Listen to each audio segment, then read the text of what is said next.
Hello, and welcome to our episode of Nitrous Oxide Training. Please make sure that you have done your care learning and you have read over the policy. And also there's a consent under patient works. It's called nitrous oxide consent. I'm pretty sure it says nitrous oxide in it, but it's under our OB consents in patient works. This consent is to be handled like a delivery consent, and that is what we got from legal. So they would like Dr. Blackwell to consent the patients in the office, and he knows that, Jackie knows that, staff over there know. But if for some reason someone comes and they weren't consented in the office to get the nitrous, they can still get it. It just has to be treated like a delivery consent where we sign as witness and then he also signs with the patient. Make sure you have an order placed. So it's a nursing order. So if you type in nitrous, it's basically like a PRN nitrous. It's not like a med order. It's just basically like almost like a nursing communication order, but it's in there if you type in nitrous. There's also a nitrous portion for charting. Is that under OB labor? You can talk to. Jennifer's recording you. No, I think it's its own tab. I thought it was. Okay. I'll put that on the flyer that has a QR code for this video, but there's a section for nitrous charting in Epic as well.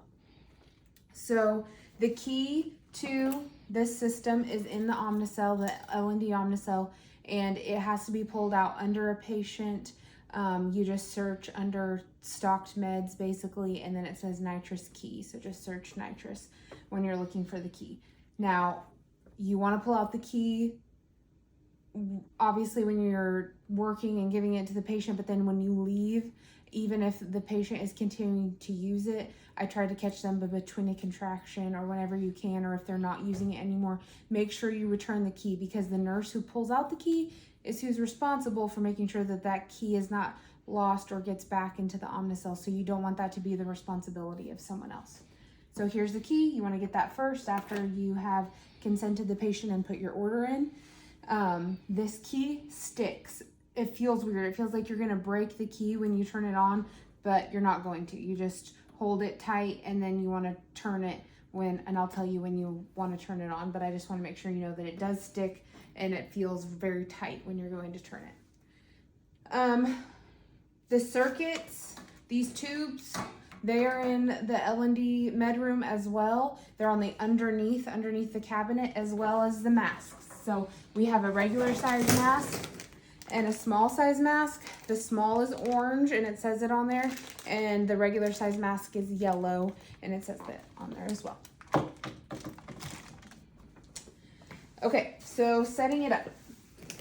So this is where the gases are expelled from, so right there, and this is the vacuum, so what takes the gases out and sends them through the med vac, which is in the wall, which I'll show you how to hook that up in a minute. But the vacuum gets hooked up under here, and then the mask gets hooked on to here.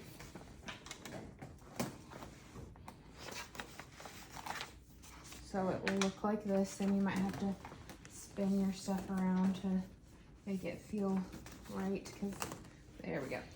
Okay, so this is it all set up. Now how you set up these is you have a gray tube and you have a green tube. The gray tube, it says medical vacuum, so it goes into the med vac here. That's how the gases are expelled during exhalation when the patient should not breathe out into the open air. They should still breathe out into their mask so that it's vacuumed through the wall here. And then the oxygen, you have to push pretty hard, and that goes right into the green. Okay.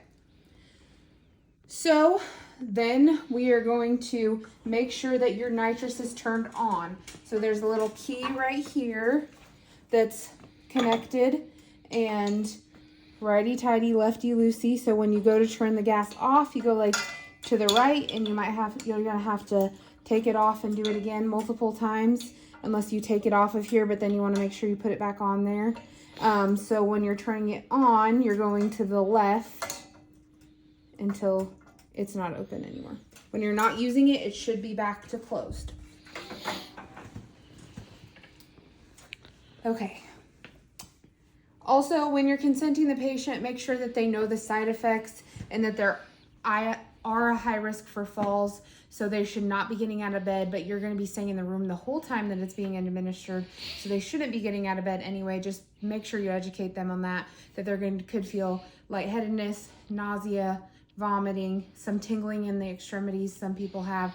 So make sure that you're explaining all those side effects to the patient when you're consenting them. Follow the policy on vitals. So there is in the policy, which I will put by the flyer that's going to have the QR code to this video on it. I'll put the policy with it as well. It's also in your care learning, but making sure that you're following the vitals that need to be taken, and you want to get a baseline vitals sign at this point when you're initiating, so you know kind of where they're starting out as, which if they're in labor, you're getting their vitals frequently anyway, so hopefully you've got some baseline vitals. Epidural can be given at any time after receiving nitrous. Shouldn't be given congruently, but like you can stop nitrous and like give the epidural right away, but you cannot do that if they're getting opioids. So if they're getting opioids, you have to wait 2 hours after their last inhalation of nitrous to get the opioids. And same thing, opioid medication must be discontinued for at least 2 hours prior to implementation of nitrous due to the respiratory depression risk. So if their respiratory rate falls below 12, then you also want to stop the nitrous administration immediately. So you're going to give, after you've hooked this all up, and so you've got your oxygen turned on, your med vac hooked up, you've got your key in here, you've got this all hooked up here, you're going to turn it on, and you've got the gas turned on back here. You're going to turn it to the on switch with the key. Only thing that on switch does is it opens up the ability to give nitrous. You can still have it off and still turn this on here, but it's only going to give oxygen. When you turn this on, it gives the ability for nitrous to come through there. So then you're going to turn this knob until it's in the green portion right there. And now this mask is giving out the nitrous and the oxygen at a blended 50-50 level. There's no changing or blending on our own that we have to do. This system's already hooked up to do that.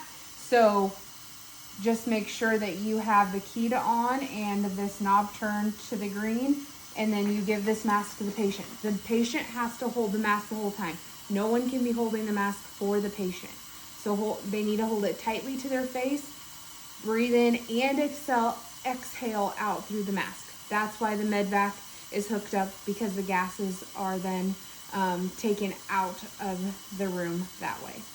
So inhale and exhale. You'll see this balloon right here inflate and deflate when they're inhaling and exhaling as well. So that'll fill up as they're exhaling.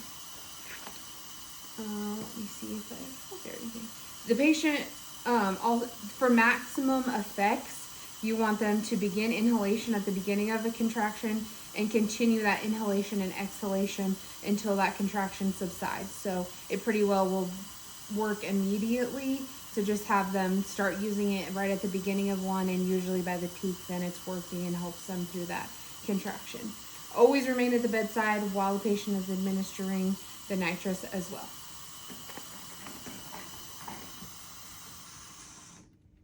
So then I've turned off the gases completely, and the key is off. Return the key. Did you turn that off? Yep. Okay. Oh, turn this gas part off? Yeah. No. So I can show them that too. To the right. So righty tighty. I'm gonna spin this all the way around here.